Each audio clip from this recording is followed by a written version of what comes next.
Hi, I'm Grisha Stewart, and I'm the owner of Ahimsa Dog Training in Seattle. We have about 10 puppy classes a week. We also have lots of classes for our adult dogs.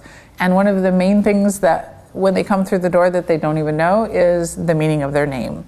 So I'd like to teach how you would specifically teach a dog their name and what it really should mean.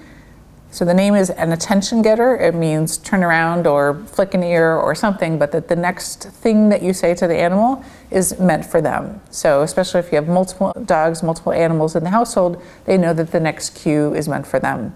It shouldn't mean that the dog is in trouble. It should always be something that says there's an opportunity for the dog next. Now, if you wanted to have a separate word that meant that that animal was in trouble, that's totally up to you.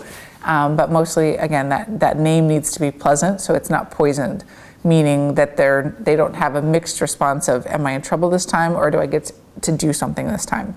So to teach the name, you're basically setting the dog up to make a classical association with the name and treats or something positive.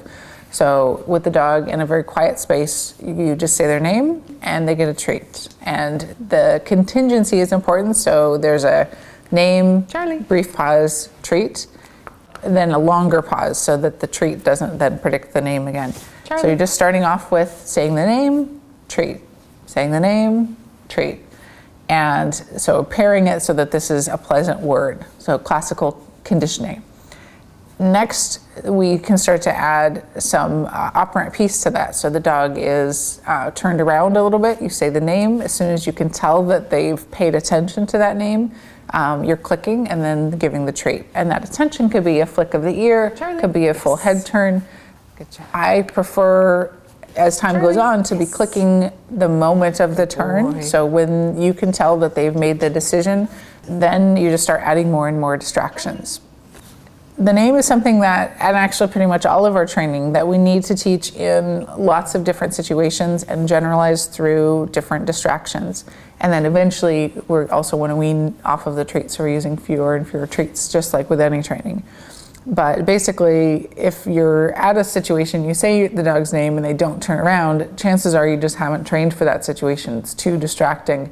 And so what I then do in that situation is shut my mouth, stop talking, and when the dog makes the choice to turn around, click and treat, right? So you're just going back to an automatic attention.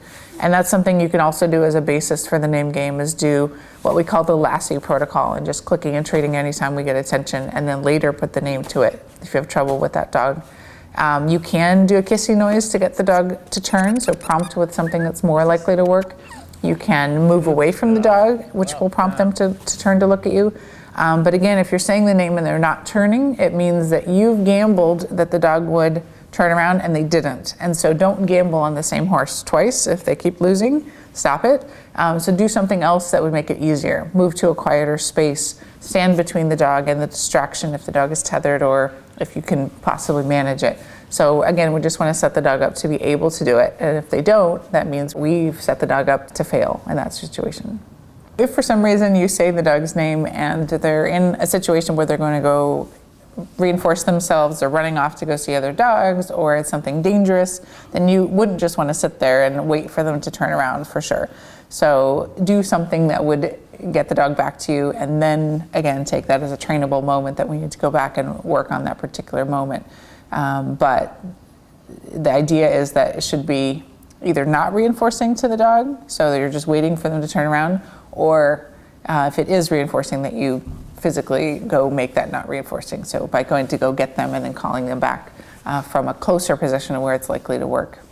So the thing about the name game is that there's a couple of ways that it can fail. One is if you're not using reinforcement that's strong enough for that situation. So it needs to be something that the dog finds more reinforcing than the environment.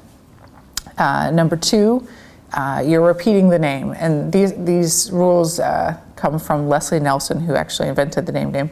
So you're repeating the name. So you're begging the dog to turn around to you and nagging, rather than using this as a training opportunity. So saying the name once and they turn around. So the name is really important in the sense that we need to be able to turn the dog around from situations that are distracting to them or unsafe. And if the dog is A hearing dog, you can use a verbal name. If they're a deaf dog, then you'll need some other kind of signal, but it's definitely useful for attention. And then you would need to make sure to practice it in lots of situations and eventually wean down on the treats. So don't count on your dog knowing the name just because you have the concept of what a name means.